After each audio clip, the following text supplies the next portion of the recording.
you're watching Universal Groove. We have Bobby Oroza here in the house, all the way from Finland. It's a crazy late night here in California, Pacific time, but over there it's a nice morning, nice day over there, I'm sure. So, but I just want to start off with saying, like, you know, I got into Bobby Oroza's music, and what really attracted me is he's got like this 60s sound, he's got like this oldie sound. But at the end of the day, it's just quality stuff. It's very emotional music. And I think a lot of, people respond to his music because it is very emotional in some cases. And it really just brings out that heart in music. And then it has very good visuals as well. So I'm very excited to have Bobby here. So again, welcome to the show. Thank you so much. Thank you for having me. I want to start off with, where were you born? I was born here in Finland. And to a mixed background, but yeah, I was born here and I was born and raised here as well. Yeah. Is there a particular city that you were raised in? Yeah, it's the capital. It's Helsinki, the capital, and even more particular, it's a certain area of the city that I kind of spent most of my influential years, so to say. So that's pretty much where where a lot of immigrants would live, and so it's a very culturally mixed neighborhood. This is where I just moved back with my own family now, so I'm still stationed here. Nice. And what's the atmosphere there? So is it like a rough neighborhood? You said it's the capital, so what's kind of the atmosphere in that area? It depends on what you kind of relate that to, but for me it's been getting a lot better. It's cleaner. I think that's what pretty much happens like everywhere. Cleaner, but what I enjoy is that there's still this a little, this vibe that's a little bit, vibrant. I wouldn't definitely not say dangerous. I mean, people have these ideas about this area, of course, but mostly people who never actually been here or felt the amount of love and connection that there's between people. I don't know, because Finland can be a very kind of even before the pandemic, and it's like a very socially distant society in a way. So just a modern, very technological society and so on. So what I enjoy in my neighborhood is there's still this very vibrant vibe. Things happen, and there's always you can see life around you. Something I enjoy. So you have a few different backgrounds, right? And you speak a few different languages as well. Can you talk about, what languages you speak and what your background is as far as ethnicity? Well, my dad's Norwegian, Finnish, Swedish dude, and then my mother's Bolivian Finnish. So that's my background, and I would speak. My mother's native tongue is Spanish as well. So we would speak Spanish with my tios y tias, all of my family. So that's one, I think, very kind of strong. And it's weird what happens when people, they kind of come over here, on the other end of the world, and there's this kind of force that forces you to kind of somehow maintain your culture and pass it on to the next generation. That's what happens. So for me, I kind of relate with that immigrant feel, because a lot of my friends also were from, their parents would be from, wherever, from North Africa or East Africa, or South America, and we would just be, Finnish kids, but with this background. So yeah, that's a strong part. And then there's this Scandinavian vibe, kind of, even my little sister, she speaks Swedish, Finnish, Spanish, and also Danish and Norwegian. So there's this Scandinavian vibe as well.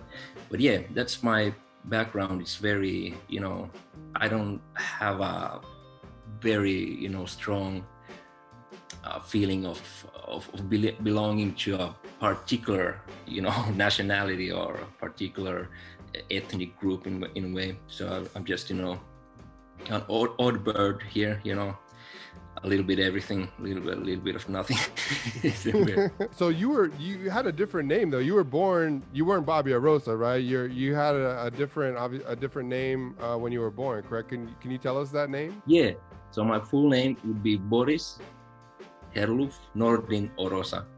which is I was actually born with having Oroza in my name, and then that's my mother's name. So I just I'm using my father's name, but then like officially most of the time. But I love having this part of me kind of that I can present through my music and my artist persona, so to say. But yeah, so then Bobby is just something that everybody would always call me Babe or Bobby. For I don't know, maybe because I was so much into into soul music or whatever, but then people started calling me Bobby very early on. And then the Timian guys, they would just were thinking like how when we're gonna put out when we're about to put out This Love song, so they were kind of brainstorming on what my stage name should be, and they were like, it's there, man, it's just Bobby Oroza, that's your name. So yeah, that's it. Now, your mother, she was like a teacher of music, right? As well. Yeah. She's doing research at the moment. But yeah, she would. I mean, my families, they would do kind of myriad of different dispositions in music. I mean, to do music and culture. But now she's doing research on indigenous music of women of South America, more particularly Bolivia. So she's studying the Cholita culture and how indigenous women are empowering themselves through their own kind of businesses in music and so on. It's very interesting. Yeah, but they would also perform a lot, and then teach as well. Yeah. And then your father, he's a jazz guitarist and musician as well. So can you talk about him a little bit? Well, that guitar that that you saw me playing throughout the show, that's his influence, I guess. It's he would kind of present me with this beautiful library of jazz, music that's still kind of. I mean, I still have the same records. I'm just it opened a beautiful path for me. I kind of, and even like very specifically Django Reinhardt, the European jazz manouche, gypsy jazz legend, kind of just opened my eyes to the possibilities of guitar and how you can find your own tone and how you can find your own language on that. So yeah. But he was also like he was playing in different bands, and he was playing for example, this was my first official kind of band gig was when I was 14 or something, and then my dad was playing in this a big orchestra, and the idea was that they were from all around the world, but they were centered around Senegalese musicians. So my dad's best friend was this Senegalese old dude. Now he already passed, but he was the beautiful person and also kind of a torchbearer over here of his own tradition of Senegalese music of the griot tribe, this kind of. So I kind of and my dad was playing first guitar there, so he was like, we can, he's ready. I mean, he's not ready, but we can take him in as well, so he'll learn. So I learned so much from that project, and I don't know, my dad would just always kind of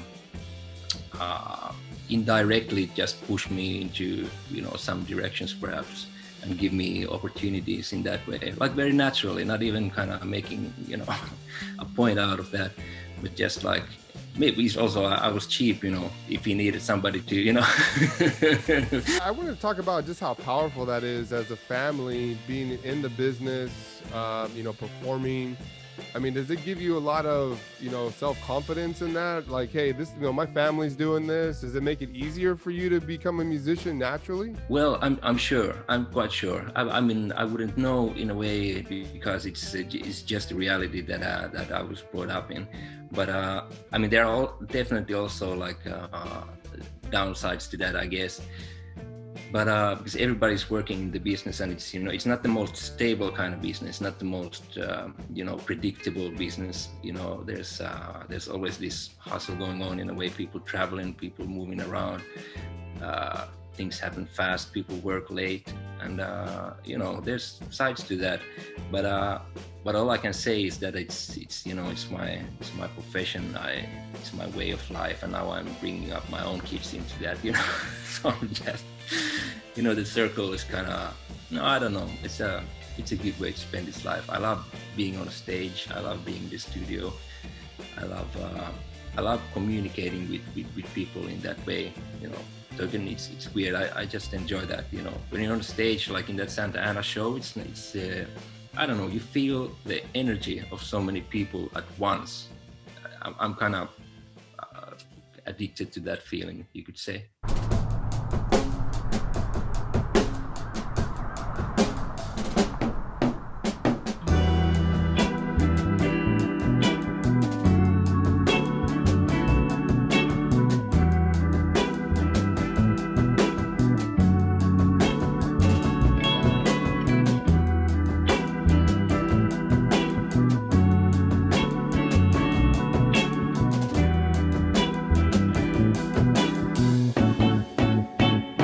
If I run into you,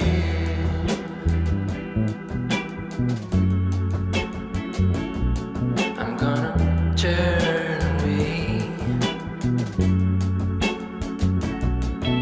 I won't pick up the phone.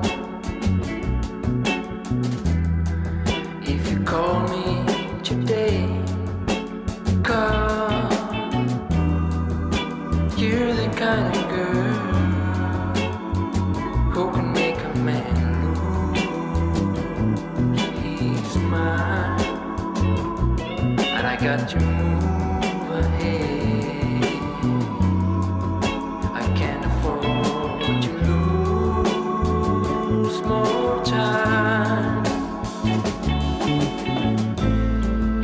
I'm trying to break through. I'm trying to get over you, and there's nothing I can do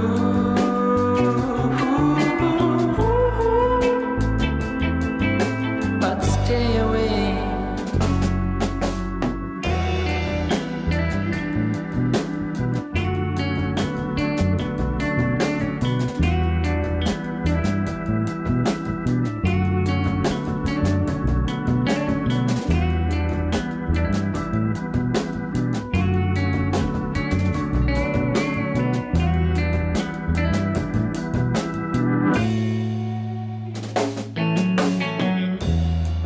You throw me around and then you reel me back in.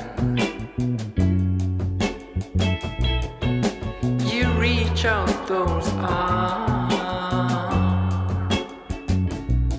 and then I fall for your charms again. I've played alone, but I need more than your games. Now I got to move ahead, and I'm gonna leave you behind.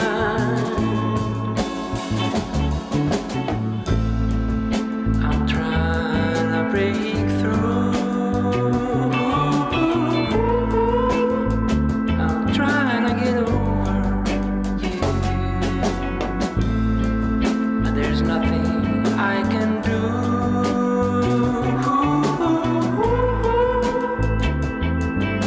but stay away. Baby, I feel it in my heart. This love can play no part. Baby, I feel it in my heart. This love can play no part.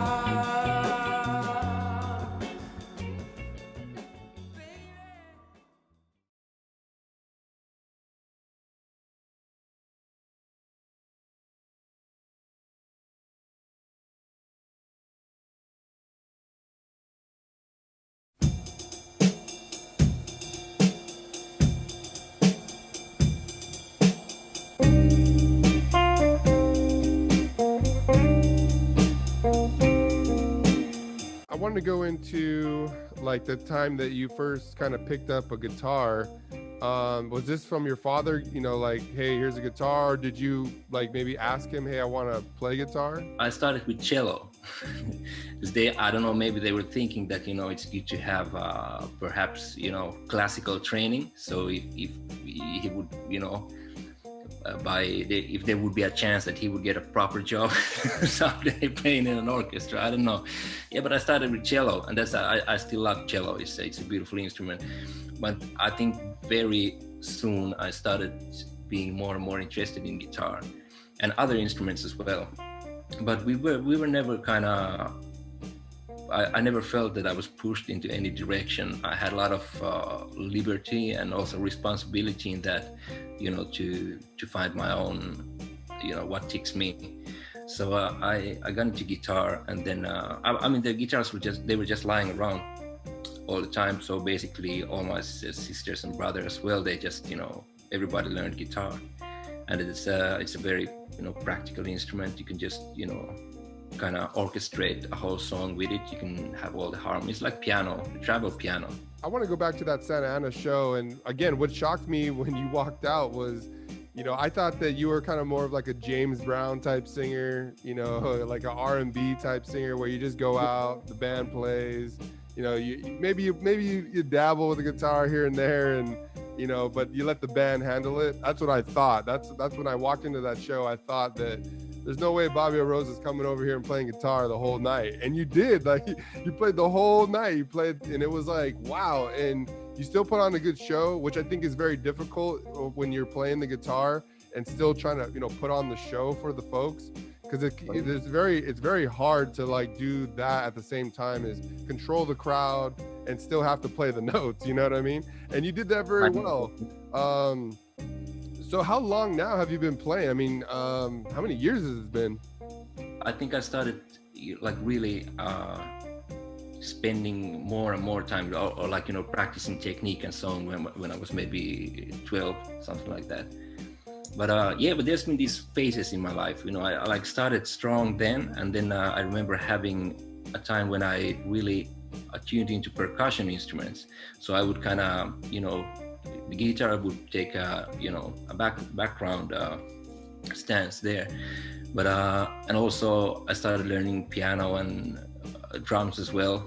And now there's a little bit of a revival with my guitar playing. I've been spending a lot of time with guitar lately. So it's, but yeah, I started early on with all the instruments because I just, you know, I also felt like maybe, I realized along the way that maybe my, you know, because there's always the option of becoming an instrumentalist, that you would kind of become, you would just use your own instrument, whatever that might be, to express yourself. But I was always very drawn to producing music, making songs, recording music, and working in the studio and with various instruments. So yeah, but guitar always, I mean, like, I know what you mean. I definitely know what you mean. Sometimes I felt like when we started playing shows with this project, I felt like I might not be playing guitar because I wanted to kind of be, I mean, it's different, you know, I mean, even just physically, like you're somehow, if you don't have anything between you and the audience, it's more direct. Somehow it's, you can use your body in different ways. You can dance around and you don't have to worry about the cable, you know, always kind of tangling with your feet.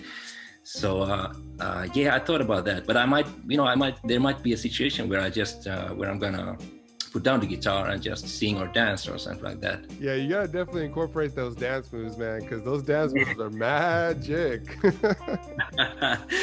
Yeah, man, I love the whole like Northern Soul dancing vibe, kind of this. So that there's, and all, I think it has to do with a lot of my work. And you know, like there's this line between cool and just, you know, bonkers, crazy, just, you know, like weird. So because I don't necessarily see, you know, because I know the vibe. I mean, like you have to have the sharp suit and the, you know, pomade infused hair and you know, the 60s vibe and James Bond and all that, the 00 soul thing. But I also want to incorporate some very humane, just, you know, weird vibes or even awkward vibes into that. I wouldn't be able to maintain this cool Bobby Oroza image, you know. That's just not me. I'm, you know, kind of, no, it would be too much of work. I would, you know, I want to also have this side. And yeah, but dance, I mean, like music for me is dancing as well. I've always enjoyed dancing, and I'm kind of getting more and more into that and finding ways how to make just, you know, like a dance video. But I would maybe have to come over there and do it there or something, you know, yeah. For one thing, like to be a guitar player, and usually like just growing up with, you know, guitar players, usually people want to hide behind the guitar. You know, they'll learn the guitar because they don't want to be the front man. So they'd rather be the guitarist. But was there a point in time where you're like, damn, like I could really sing, you know, like, I want to do both. Was there a moment where you just realized like, yeah, I want to like sing? For me, the situation was always that my brother and my two sisters would sing for like throughout my teenage years and until, you know, until quite recently in a way. So I would sing with, you know, I wasn't kind of just thinking about it that much. I love listening to the singers that they would kind of, and, you know, I was very sensitive to different tones and how people would have different kind of timbre in their sound, in their voices. And I mean, the voice is still like the most personal instrument. It's your own tone. It really is. So I think I was just baffled with the, you know, the kind of possibilities and dangers of that as well. I mean, like there's, you know, it's definitely there's this side that, you know, I had to learn to be open about my singing on stage, because I would just usually be behind an instrument, of course. But you know, I would always sing backgrounds and stuff like that. So I was kind of familiar with my voice, but it wasn't before this lab and this whole project. And I would also like record. I would always record demos, and I would record stuff that I would like think maybe that somebody else would sing, but I would, you know, just, you know, sketch out the melody line with my own voice. But yeah. But the big change happened when I started working with Cold Diamond and Mink, and I'm kind of, you know, I'm still. All the time, but like that's how I feel, like I'm just investigating this whole thing, how I can be even more relaxed, you know, with just, you know, I mean, relaxed. I'm mentally pretty relaxed, I guess. I enjoy singing. I enjoy, you know, singing with my own voice. But also I'm just, you know, I'm so curious about it. So there are huge possibilities in that, how to kind of, like when you listen to somebody who sings, you know, it doesn't have to be beautiful. It doesn't have to be technically anything, but something just, you know, it's a human voice, and it kind of just grabs you. That's why I'm singing, I guess. It's I'm very curious about the whole thing.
make you see how we can turn it around.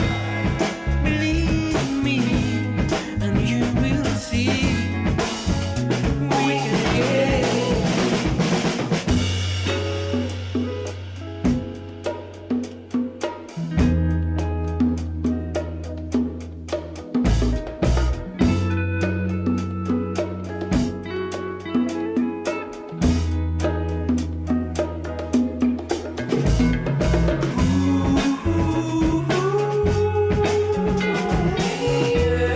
Don't you be blue.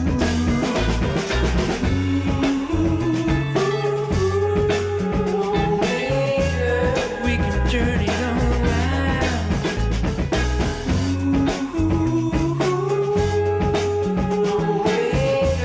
Hey, lonely girl,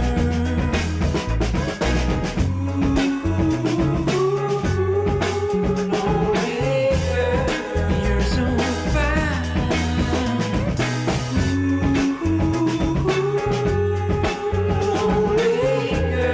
I want you to be mine.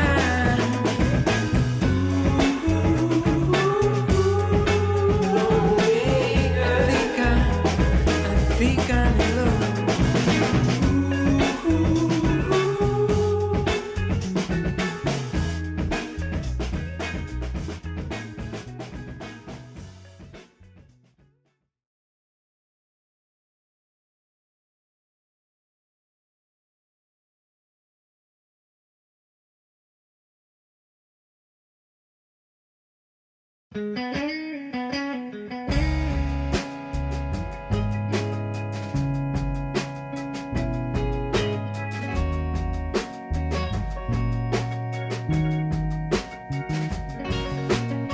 High school is really a big turning point. Do you go to a special high school?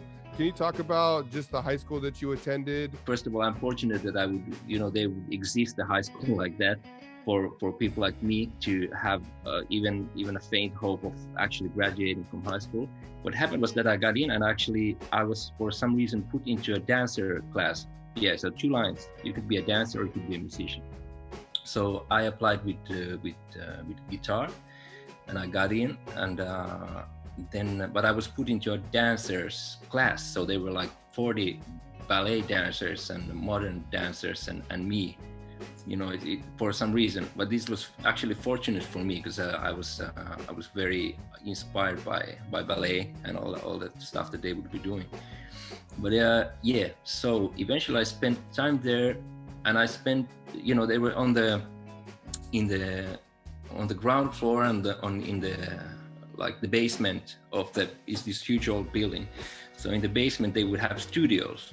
That's what led for me completing high school in 6 years or something. But yeah, so I spent time there. We had different projects. We were just exploring different musical styles with different bands. And the beauty of that we were exposed to different styles all the time. I would also get a very healthy dose of classical music, which I've always enjoyed. And then just being able to see stuff like classical ballet. I mean, they would become the girls in my class. They would eventually become like prima ballerinas of the National Theatre. So they were top level performers already then. So and I would get to see them kind of on frequent basis. So just understanding that movement with music in a more profound way, kind of like how, classical ballet, of course, it's a very strict form, but it's also a form that you can easily kind of get into and understand the connection between the music and the dance. I would think what finally led me into traveling to Cuba. I think I started playing with these dudes that I really learned more about Cuban traditions and the huge culture behind all that, also history that would be very interesting to me. And yeah, so then we decided that let's just I would skip the final examination or postpone the final examination and travel to Cuba for a few months to learn more. This gave me a lot of meaning for myself to really understand my own profession. and my relation to music. Music is something that's important. Music is the truth. It's communication, but it's not a language.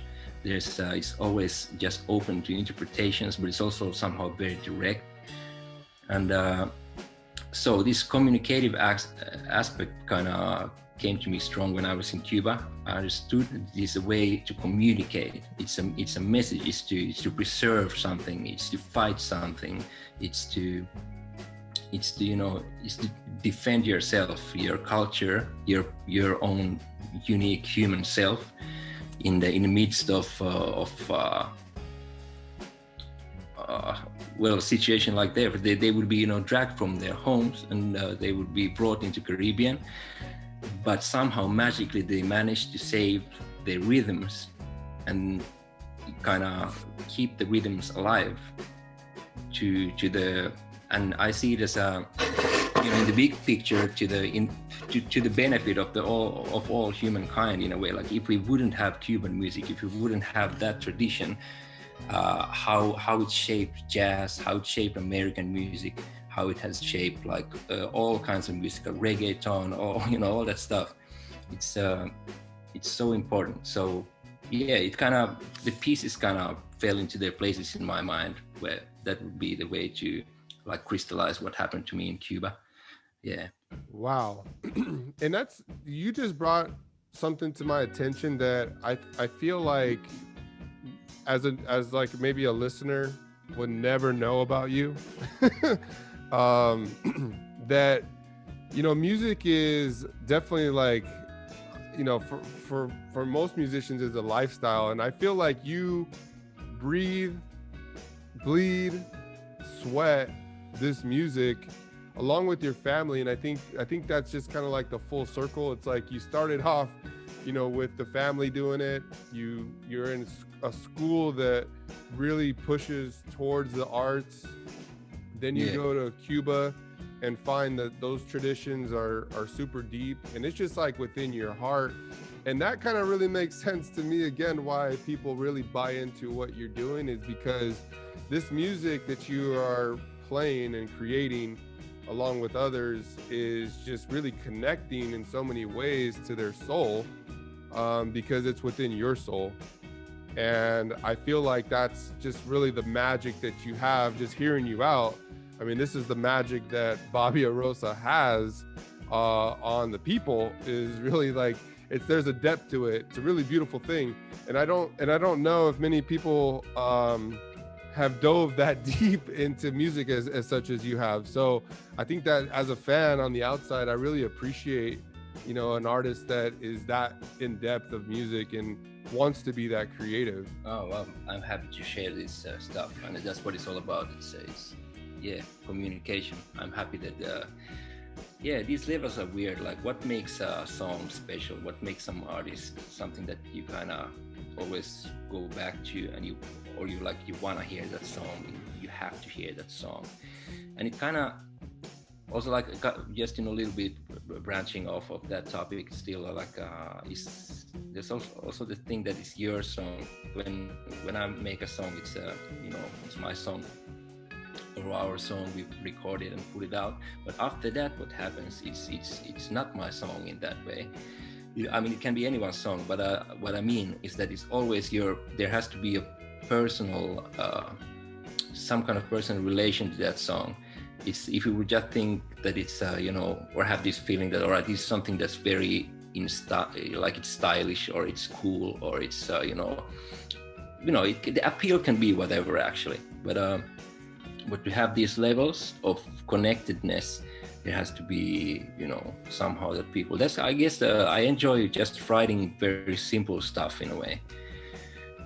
Stories that are universal, like this stuff that's just universal, because at least I don't feel like being too cryptic about anything. I mean, it's not very cryptic at all for me.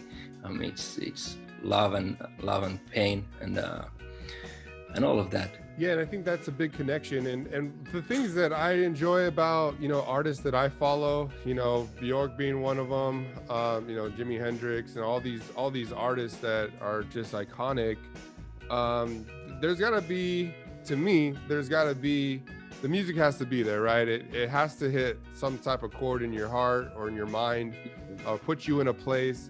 But I think, again, what I love about you is that the visuals that I see along with the music kind of puts the story, everything together.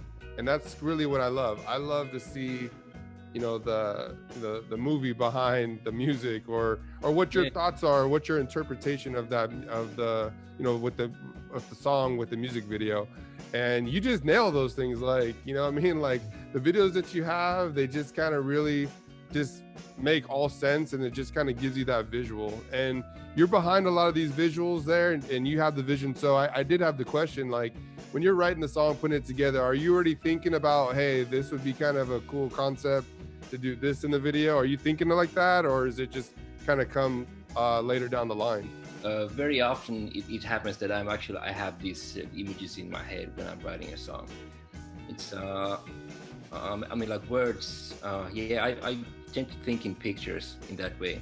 So, and it's also easier, like if you're, it's a very good way to write a song. I found out that you kind of try to have you can have a very detailed picture of what's going on in that scene, like how things are. So you have, you just, the power of imagination it's immense. You kind of create this world that doesn't exist.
So Cold Diamond and Mink, very important, right? They are the backing band that you have. How did you meet these guys? Well, it was through, we knew of each other, we knew of each other because the scene is not huge. We would just, kind of, I would know they would have Team Records that would already be a staple in the whole scene. And then, but they just, they knew me, I guess, as a guitarist, as a percussionist, as a musician. And, but then Seppo, the guitarist of Cold Diamond and Mink, he'd be working with them already for I guess a couple of years. They would be touring with Nicole Willis and the whole Soul Investigators thing. So yeah, but I would then know Seppo more. Like we had a lot of history together. We would play in different bands and travel together. So yeah, then I was talking to Seppo, like, I have all these songs, that I've been recording and demos and stuff. And he's like, yeah, man, you should just, play it, send that stuff over to the guys. I'm sure there could be something there. So he was the link there. They've heard about you, you've heard about them. They have their own record label. They're doing it big. And you send over, how many tracks did you send to them? And were you nervous about sending those tracks at all? Yeah, I guess I was. Yeah, you could say I was, because I realized like how much I kind of wanted to go into that direction. So yeah, I eventually, I think I just sent one song, and that was This Love. That's actually going to be out. The first demo that I sent to them, that I did with, with laptop and MPC, that I sent over to them, is going to be released now on the Record Store Day demo this album. So you will actually be able to hear that first demo of the song soon. But yeah, that's what I did. And Seppo, who was the link between us and the Cold Diamond and Mink thing, just he encouraged me to, man, just send it over. I'm sure this is gonna, it's just the right vibe. Just send it over. So yeah, I think I just did the demo and then didn't even work too much on it and just decided to see what happens. But yeah, I remember feeling that this is actually something that this would be a line that I would want to follow. I realized it at that point. I started hoping, that I wish those guys would kind of get it and be down. And fortunately, they were down. They were just, I think they were in France touring, and they just listened to the demo. And they said that, yeah, man, let's do something. What's going through your mind at that point, once they give you like the stamp of approval, like, we love this? It definitely encourages me to kind of do more. It's weird, like this whole, it can be actually, it can be a very cold business as well. Like when you're, like everybody who works in like entertainment and music knows. But so there are definitely these stages that you have to kind of push yourself to, and then every once in a while you're lucky to have a positive feedback. I mean, I'm talking about the early stages of one's career, So when you kind of have your thing, but you have no way of knowing like how people are gonna kind of relate to that, are they gonna get it? And you have to find your audience. You have to find the right people who can tune into that particular sound. So definitely, I've always felt like there's always this kind of a trial, and then you have to get yourself to that next level, and then something good happens when you're ready. They got the first song. They liked the first song. Was there like pressure now? Like, man, I got to deliver on this next song, and were they like? And are they going to be accepting of the next song, and the next song and the next song? So is that what you're kind of leaning towards? What you're trying to say? That's it. Because there's always that. But you can, I don't know. What's very fortunate in that whole project, working with Cold Diamond and Mink, they kind of, because they have such a background in the whole business, they know about it. They know about these feelings. So they would just always be like, we didn't even decide on making an album after we put out this album. We were like, if we enjoy it, let's make more music. And that's always the thing. Like, if we enjoy this, let's keep doing it and see what happens. But there has to be a way to take that pressure out. Because it can be counter creative depending on your personality. But if you start thinking too much about like what's gonna happen with the next album, is it gonna be too different, or is it not different enough, or whatever? You know, you can always question everything, and every move is gonna be evaluated and so on. So, like I said, it can be a cold business in that sense, but you have to find your own peace and strength, and you have to have your team as well. I mean, like with Cold Diamond and Mink, it's like we are all brothers. I mean, there's from the very beginning there has been this. Like we're just supporting each other, in a not even like I don't know. I mean, we're good friends as well in life in general, but there's never a question about like if somebody can deliver, you know. And also by not asking that question ever, you kind of create a situation where that can't happen. You know, everybody will deliver. Of course, you will have better nights, you will have kind of different vibes, you will have different energies. But then, you know, if somebody's if I'm a little bit off, I would just, you know, whatever, I can't get to my shit somehow on some session. You know, then we work on something else. Then we just, you know, concentrate on the music, whatever. I mean, the instruments, and then when I can come up with the perfect line, with the right line, then we do that. But yeah, no, I think it's been about just, you know, leaving that pressurized state. There's enough pressure in this business anyway, so it's good to have your home base has to be kind of free of that. It has to be a very creative space. No, man, you bring up a lot of really good points. You know, and I think that's what's another beauty about music is how you create it.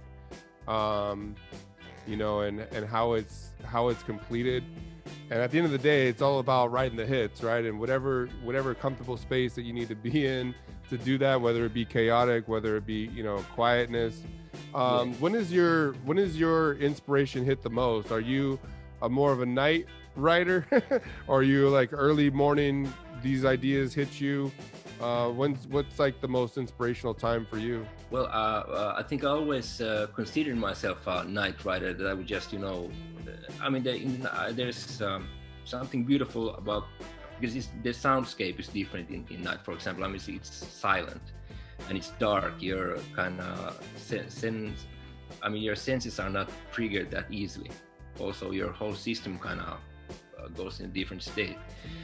So for me, it's always been like that. I enjoy just, you know, making music like through the night. But then comes the reality of having a family and, you know, having these different structures in your life. You know, you have to wake up at 7 or stuff like that. That would be for like pre-family Bobby. This would be you know, something that wouldn't happen too often.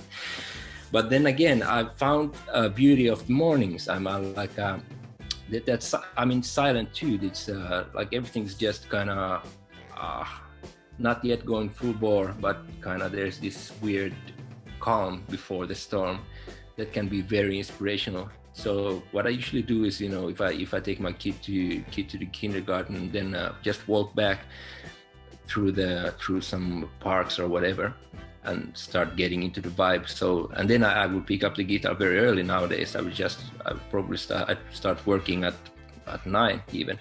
So yeah, but then again, maybe the night work is something special nowadays. Now you have to plan for it, you know. Like, all right, I have that night, you know, the next day is I don't have any engagement, so I can actually, you know, not worry about the clock. So yeah.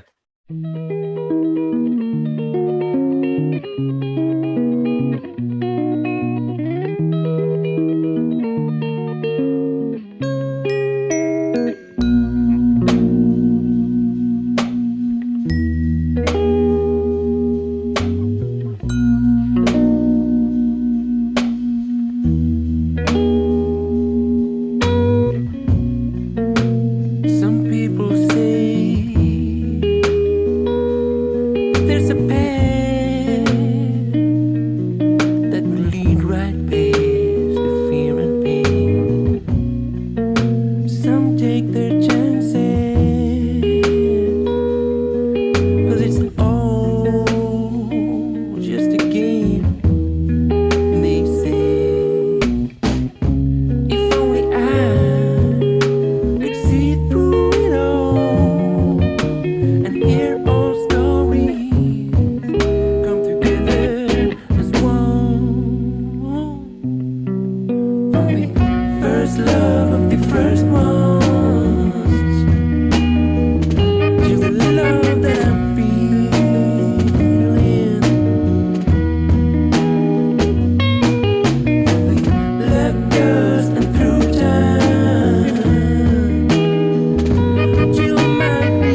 2018, Big Crown signs you, and they're super deep into the modern soul. And just what did that feel like to get signed by a big label like that? It felt really good. It felt like something. Also, it felt like something. I mean, there can be sides to that as well. Like because it's of course you wanna, find a label that will be able to promote your music and spread it around. But there can also be, I mean, we were so fortunate to find Big Crown because we just, as we develop our relationship, we would understand that, oh my God, like it's actually a match made in heaven, really. Like these people really get this, and we get each other on a level that's I think it's not something that I would like discussing with your colleagues. They would it's a very fortunate situation to have that kind of relationship with your label.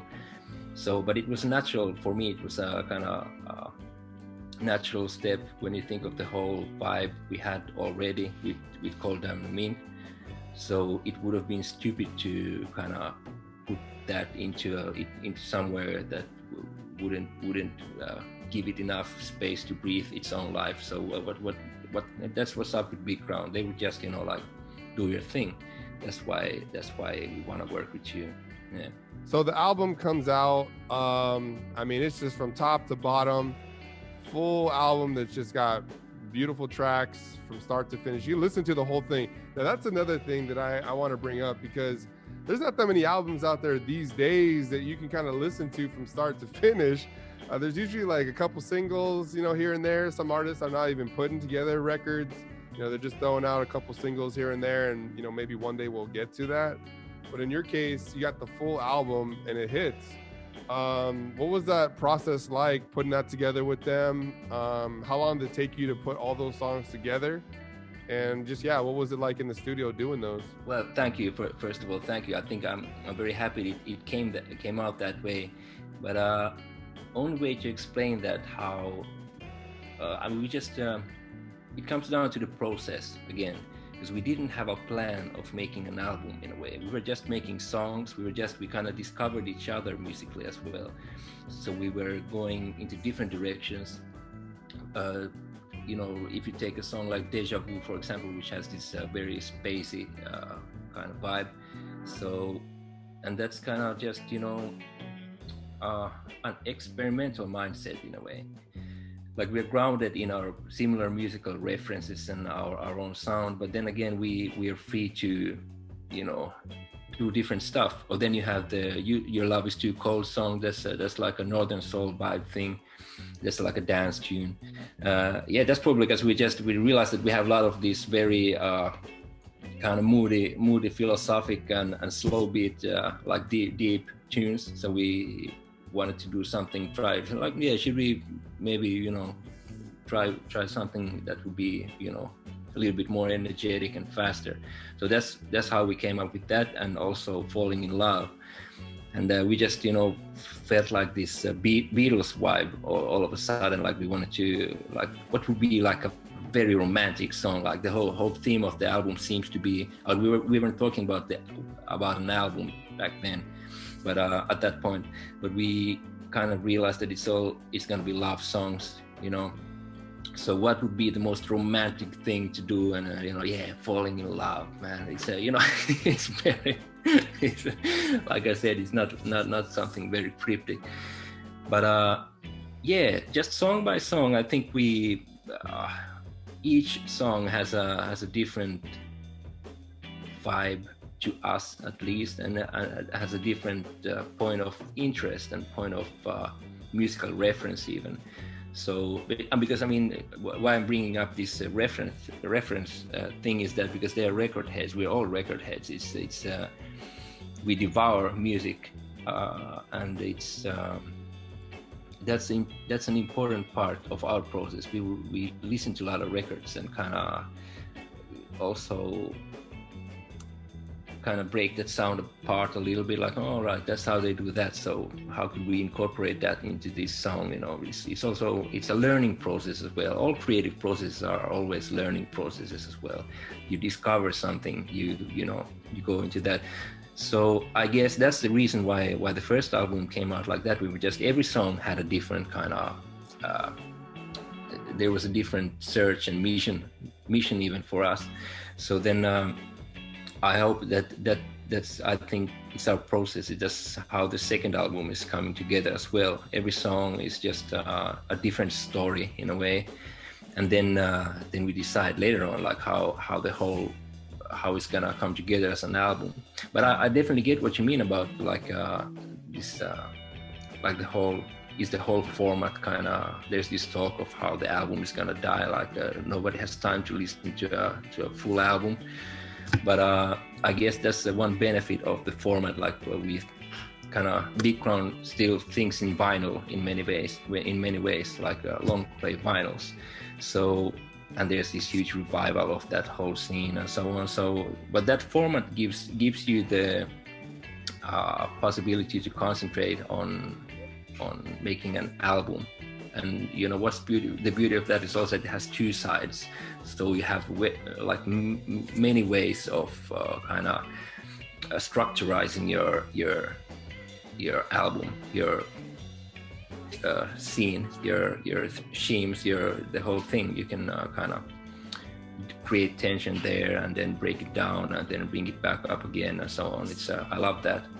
So I guess us being like record heads and kind of always we've analyzed records, we've just listened to so many records that it's I think it's just natural to kind of think in that way as well, like how will we make this a killer record, you know, no fillers, pure killers. So. One of the first music videos that I ever seen, you know, Bobby Oroza, was Your Love Is Too Cold. That music video, it really brought me back, to be honest. You know, like I grew up in the MTV days just like yourself, and it really brought me to that like weird video that you really don't know what's kind of going on, but you enjoy the music and you do it, like it just keeps your attention right there, right? You can't turn it off because it's just so, in so many ways it's awkward with the dancing and all that good stuff. But can you talk about that video?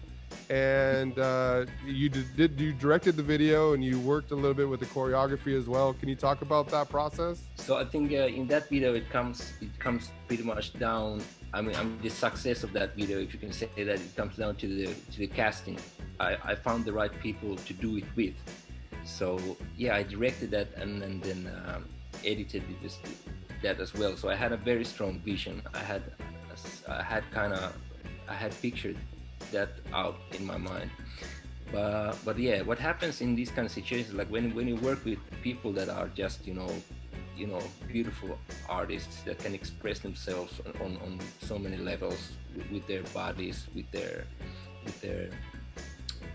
like physical appearance. They are just, you know, they're like, that's their profession, that's their craft. They're dancers and actors. So this, you know, I'm just, you know, always curious about it. I'm not even trying to control. I might be trying to lead it to some direction, but I've always felt that the best way to go is just create this space and liberty for these people to kind of find something new and weird together, you know, like everybody, we all have to cross the line into this weird creative twilight place, you know, where stuff can happen. So I didn't have how it finally turned out was different from my pre-vision in a way. So yeah, it comes down to people, like in so many things, like it comes down to having the right people around you to work with, having your, you know, this kind of created symbiotic situation. Yeah, and the choreography in this, you know, this music video is just so wild. I love it though, because it's like you just don't really know what move is coming next. So did you guys practice that and just kind of let it rip? We kind of let it rip and we practiced a little. We just, I think the best way to go was, I thought the best way to go was to just, you know, play the song a couple of times, and then we would kind of jam to it. I would explain at the same time, like, yeah, there's this, let's start small, and let's start kind of timid and all that, and closed, and then the whole thing, I mean, it's very simple. The whole arch of drama is just you're closed and then you open up. So yeah, and then we were kind of trying with but they're professionals, so they would kind of understand the dynamics of how it's gonna go. Okay, we go from small to big, and that's the deal.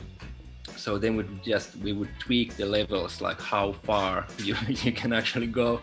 And so I think I just said that, don't even think about it, just go further than you think was far, you know.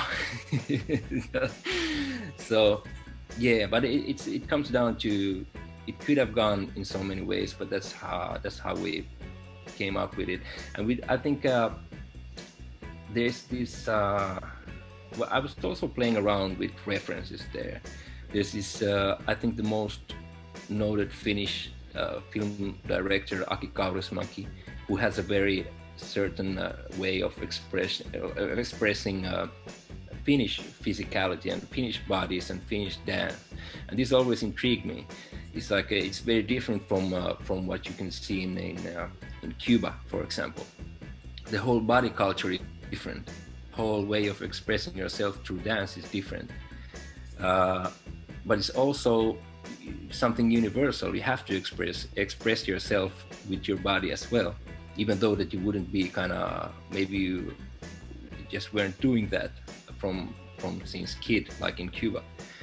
But yeah, I wanted to kind of break that. I wanted to start with this timid setting when everybody's pretty much closed and down to themselves and kind of not really expressing anything, to kind of tweak that meter to 100 and, you know, just show that it can happen, and it will happen, you know. Maybe you need something to fuel that on some cultures, but it will happen. If the music is good, it will happen eventually, you know.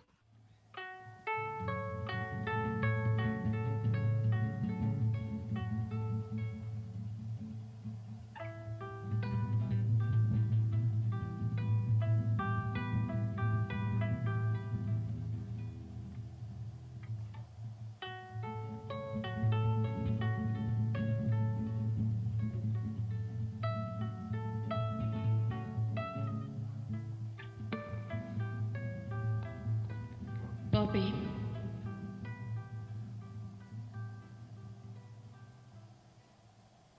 Bobby.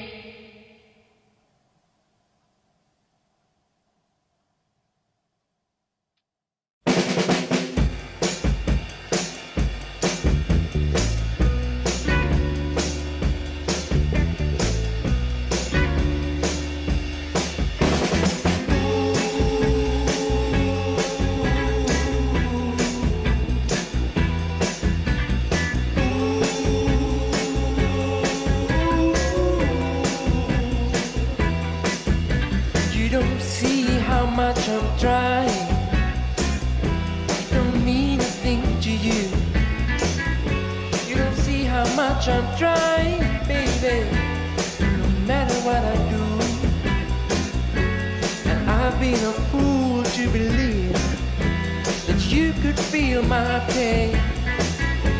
Oh, I feel like crying, but I know my tears would fall in vain. If I gave you all my love, baby, and break my heart in two, I know it would be for nothing. It don't mean a thing to you.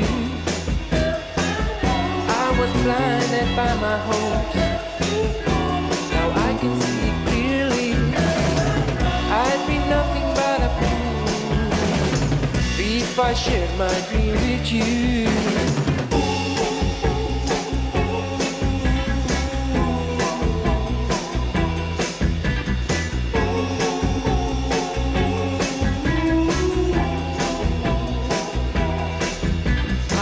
Shed no tears any longer.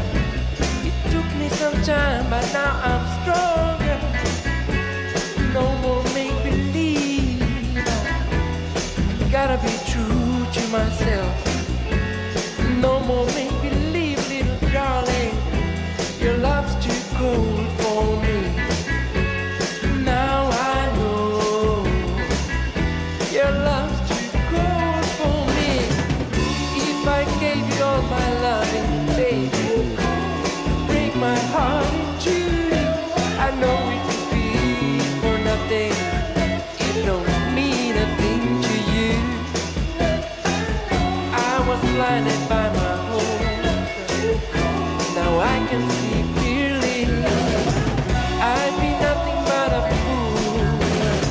if I shared my dream with you.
To go into I Got Love and Loving Body. These are the new songs. What inspired these new songs for you on these two new ones? Well, I Got Love is it's pretty, I mean, the reference there it's I can actually kind of describe that.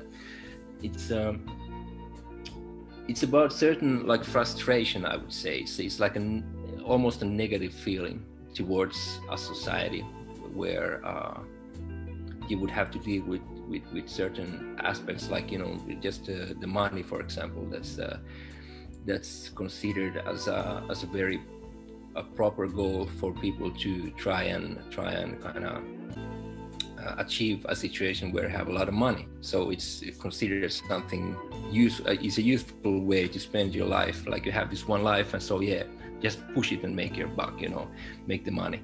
So I mean, not even like it's a lot of things. It can be positive as well, definitely, but I think it should be questioned. I mean, at least for myself, it will never be enough.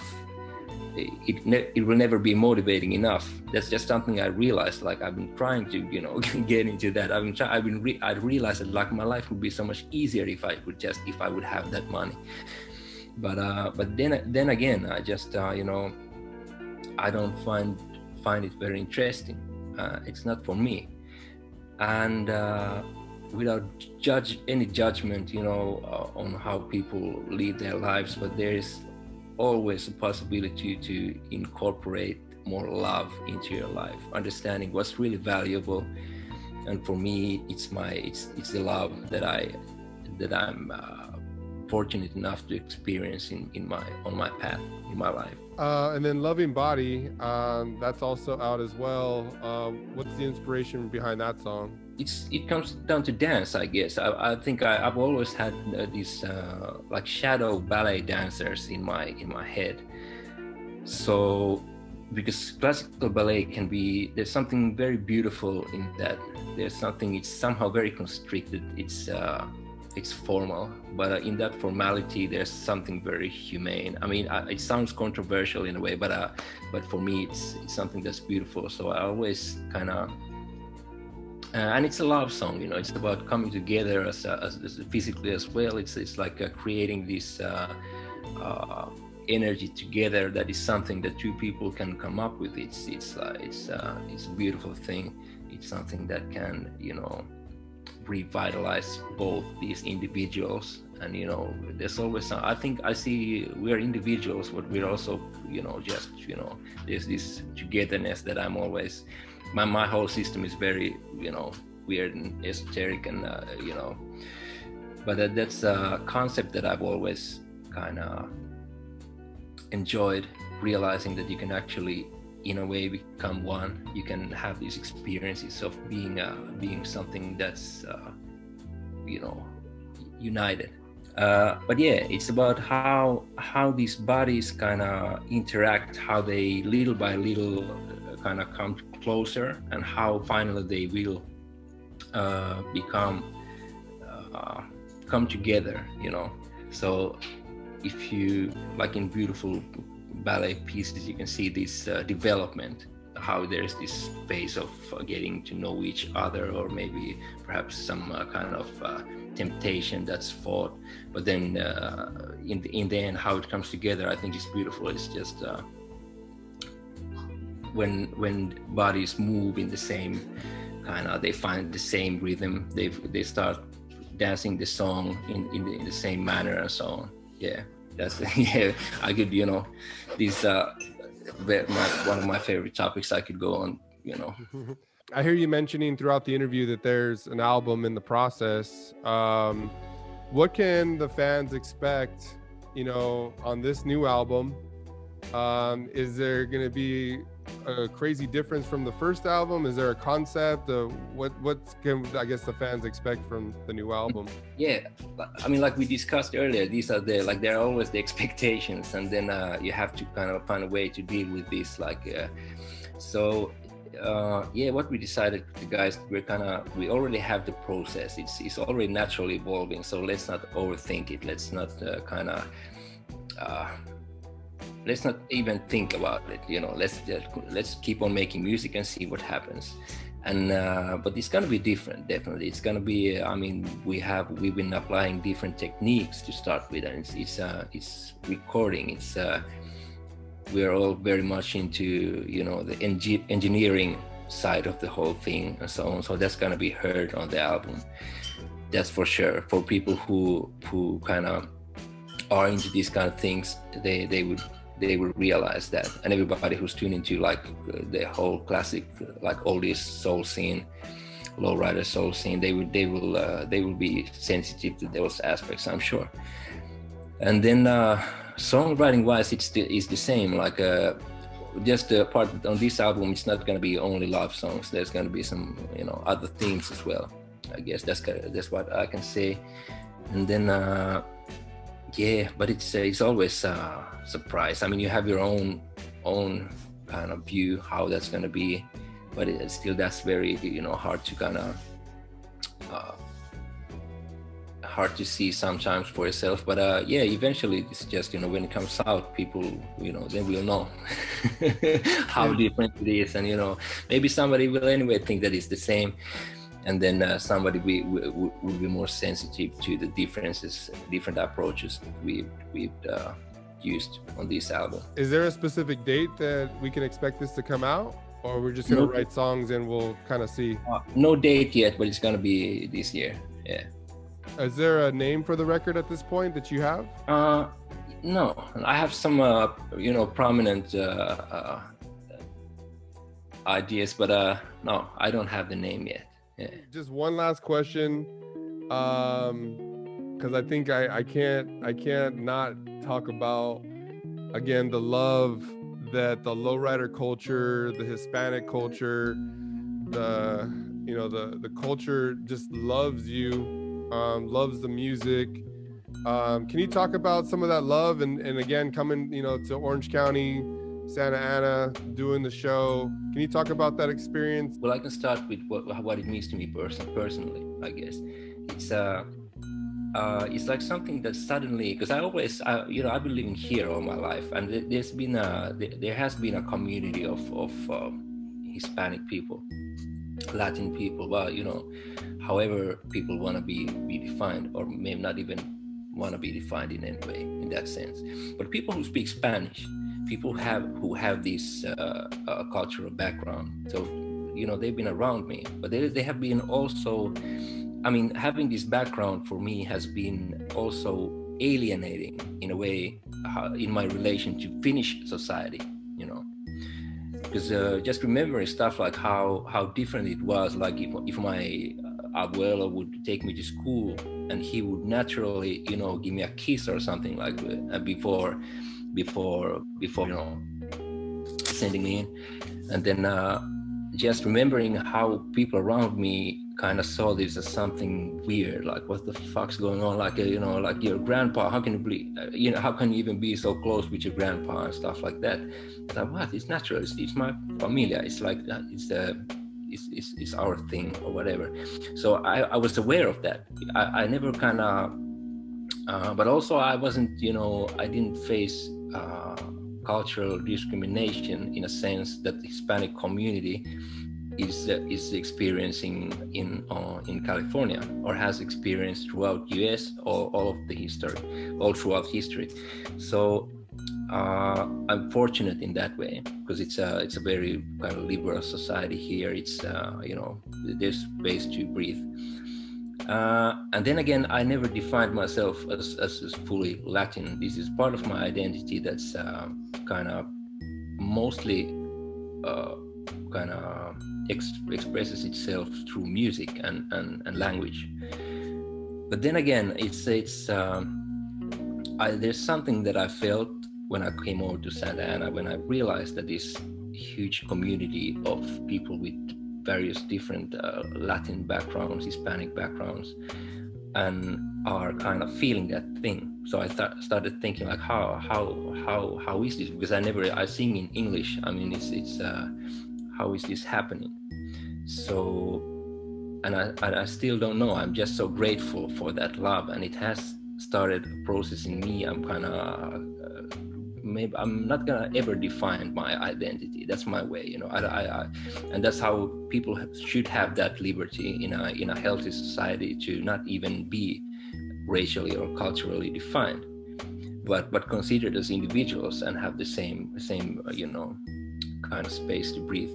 But that, of course, is not the situation over there, and not anywhere in this world, sadly. So it's also a fight. It's also something that I feel like I just want to inspire people to dig their music, dig their kind of music and culture that they want to. And I'm so happy to be able to produce like audio to that. That's how I feel about it. But yeah, personally, it's I mean, because my mother, she's a researcher now. She's kind of studying these aspects and of cultural, even cultural ownership and stuff like that.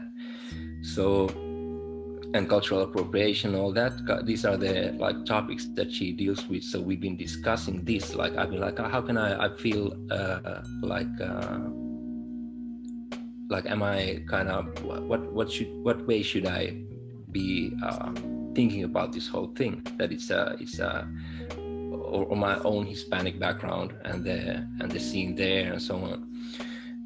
So we had long discussions, and but because she came here as an immigrant, she would always be kind of reflecting her own background, and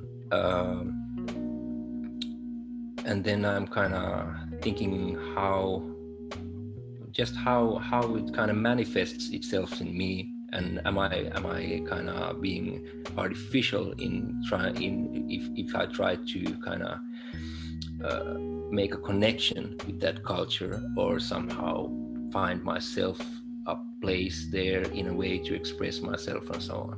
But now it's been, I think, after all that thinking, it's come to a very like relaxed state. I don't know who I am. I enjoy this connection. I enjoy being able to be associated with this beautiful culture. That's like a whole different thing. It's just, I always, I've read about it, I've seen the produce of that products of that culture, but then witnessing it myself, kind of the whole low riding scene, all that is just, it's so beautiful, it's so powerful, it's a lot of things.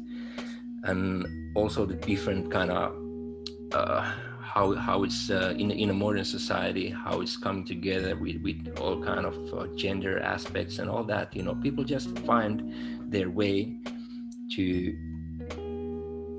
breathe in that culture, to express themselves. So I think it's how to even like ground that culture in a way. I don't know, but but I feel that it's vibrant, that it's the whole lowrider scene, the whole Chicano, Hispanic, Latin, so however you wanna kind of define that, it's full of power. So, and it's some for positive social change as well. So I have no trouble being able to, you know, like I said, produce audio into that. I will say this, you know, as you know, I'm Hispanic, and just kind of again talking to the community and seeing what I was there at that show, at the Santa Ana show, and seeing the love and seeing the respect that they were giving you. I think what it comes down to is, number one, you got a great voice, you got great songs, you can cruise to your music. That's the big one. I think your songs are there's songs that you have that are just super smooth, and it's cruisable music. And of course you have some Hispanic in you as well, so it's kind of like they're gonna take that and run with it, you know what I mean? I know I am. So but yeah, I mean, the music just speaks for itself. I mean, your performance spoke you know, really loud that night. I enjoyed the performance. I enjoyed, you know, watching you do your thing, and I'm hoping to see you come out here soon and do it again. Oh man, I'm counting days. I don't know what you know, what to count for, when it's gonna happen, but it's gonna happen, that I know.